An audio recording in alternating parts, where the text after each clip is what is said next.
ভাই বোনের কি মিল, হ্যাঁ? এই মিল কি বড় হলে থাকবে? আর স্বার্থের দ্বন্দ্বে সম্পত্তি।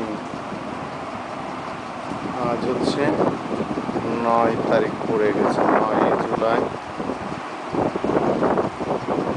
2015, বৃহস্পতিবার। শিশু 21শে রোজা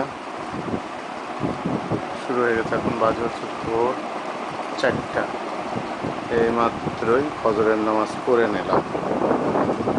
আমার বউ বাল বাচ্চা আর একটু পরেই রাজবাড়ির উদ্দেশ্যে রওনা দেবে ইনশাআল্লাহ। কিন্তু আকাশে তো গুড়ি গুড়ি বৃষ্টি, সারা রাত ধরে গুড়ি গুড়ি বৃষ্টি হয়েছে, বলা যাচ্ছে না কি হবে। আমার ফেন্সি, আমার ফাতেমা, আমার আব্দুল মনে হচ্ছে যে জমজ।